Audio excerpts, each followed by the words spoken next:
Hello, my name is Katrin. I'm a librarian at the West Linn Public Library, and I am going to be doing a brief series on drawing that will be updated every week for a while. It's just going to be a short series that has to do with a couple fundamentals, like some tools and some skills that will kind of help if you want to start drawing or if you want to practice your drawing a little bit more. So it's going to be kind of basic, but I hope that it will, hold your interest, keep, get new people interested, because it's a good hobby to have, particularly now when you're, stuck at home and looking out your window or off your porch. So first I thought I would go over some of the tools, which is super simple, especially if you're just going to be sketching. Today what I'm using is a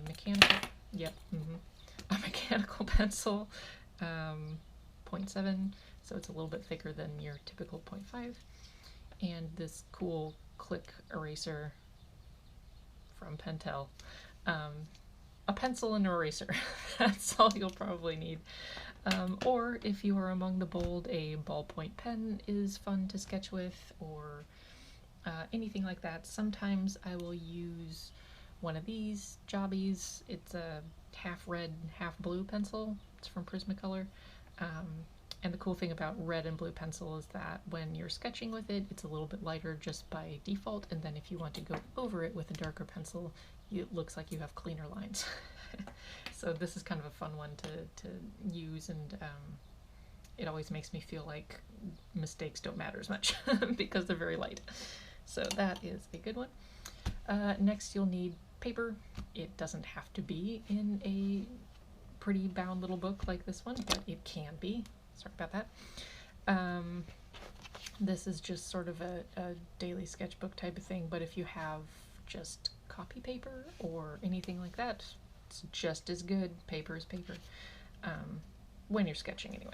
So what I thought I would kind of get us started with today is life drawing, or just drawings from observation in nature. Obviously these two sketches weren't drawn from observing real life animals. I looked at pictures, which is a great way to find like close-ups of animals, things like that. Like I found a picture of butterfly, a picture of bee on Google. It's a great resource because, as we all know, these critters do not hold still so much. So I'm going to talk a little bit about that, about kind of capturing movement as it is in your yard or the view out your window, something like that. In a little series I like to call Sketching from Life. As you can see, I got a head start because I've done this video like 4 times. Anyway, so Sketching from Life. The important things I'm going to talk about today are gesture, shape, and then a little bit about zooming in. So gesture, first and foremost, is a really good one for kind of getting down the line of energy in a figure or an animal that you're looking at. And that just sort of gives you an impression of it. So I think the best example of this is what we all did for birds when we were children. Boom, it's a bird. But that's a pretty good observational representation of a bird. You got the wings, it's in flight, it's far away, you can't add that much detail, so that works. Another version of this that I like to use as a warm-up is kind of these little swooshes. So, birds in flight, you're pretty much drawing the line from wingtip to wingtip. So sometimes that changes shape, sometimes they're landing or flapping down or something. So I recommend doing a couple of these just as a warm-up, an exercise. Another good warm-up to do when you just kind of want to start out and you want to, build the strength in your hand and your wrist to go in different directions, so you're not turning your paper a whole bunch to get the right angle, is to start with a dot. Hope you can see that. And then from the dot, draw rays coming out. Don't move your paper.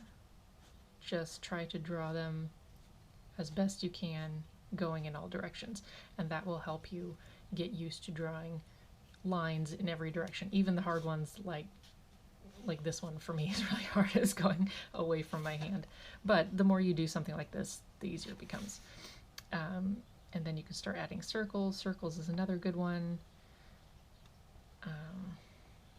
Circles within circles, just to kind of help you keep your spacing, you know, try to keep your circles equidistant.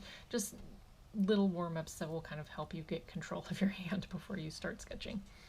So these all really help with gesture, and gesture really helps with kind of nailing down the gist of a figure. The other component, shape, is going to be more once you have the gesture, or if you're looking at something that's kind of holding still, like a perched bird or a flower. So with a perched bird, for instance, they kind of look like little blobs. So maybe one's sitting at your feet, and you draw a little potato, and that's kind of the general form of the bird at this moment. When they're, you know, coming in for a landing, they're a little bit more stretched out. So that one's going to look more like a kidney bean. So, you know, just kind of getting the basic shapes down first as you're looking like out your window off your porch will kind of help set the scene. So if you have a bird feeder, I would draw that. If you're like me and you just put a plate out, super easy. So you have that, and then you kind of start seeing birds perched around your feeder. So you can start just kind of drawing in the shapes before they move too much. This one's coming in for landing. Things like this. So as you can see, obviously it's not a bird yet, it's a potato, but once you have the shape down and the bird flies off, now you can kind of work from the shape.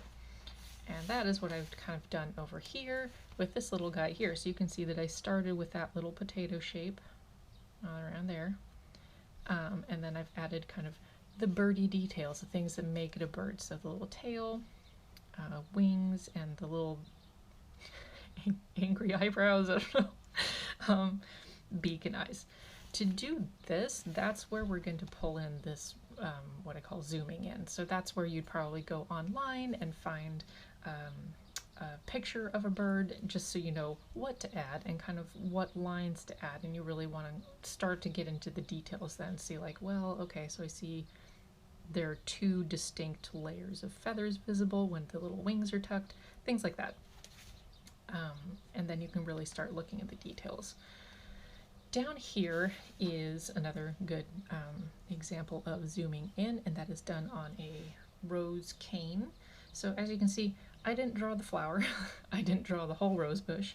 I picked a portion of the rose cane, and obviously starting with, you know, your gesture, your shape, it's going to be two parallel lines. But the more you add to it, I'm trying to get in close, you can see the details. You can see I spent some time with this. So this was about, I don't know, 5 minutes, I guess. Just sort of adding like little lines for texture. So the rose cane isn't completely smooth, so I've added little, you know, dashes. It's not shading yet. This isn't shaded per se, but you have little dashes to show that it's kind of a rough stem. I've added thorns. I've done thorns from kind of, you know, the different angles. So you really kind of look at your subject for a while and kind of start adding things. So I would say set the timer for 5 to 10 minutes, however long you want to spend on it.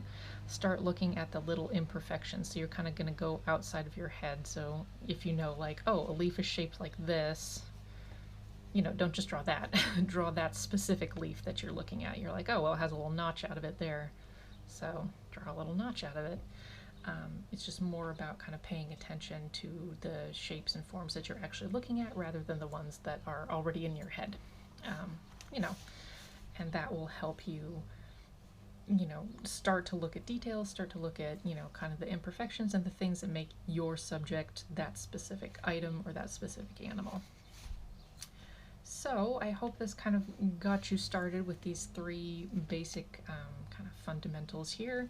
As we go forward, I'll be doing a few more videos that have to do with getting into more like nitty-gritty mechanical things, so like perspective and shading, and I'll try and do something on like figures, faces, and a little bit of cartooning in the future. But hopefully this got you started and kind of got you interested. I know there's a lot of cool stuff to draw out there, you know, your yard, your porch, you know, the stuff around your house where you're stuck. So you might as well make the most of it. So hopefully this keeps you busy for a week. I will see you next week. And as always, if you liked this video, please subscribe to the West Linn Public Library's YouTube channel and be sure to hit that little bell to get updates on all of our cool online content. Thanks for joining me today. Bye.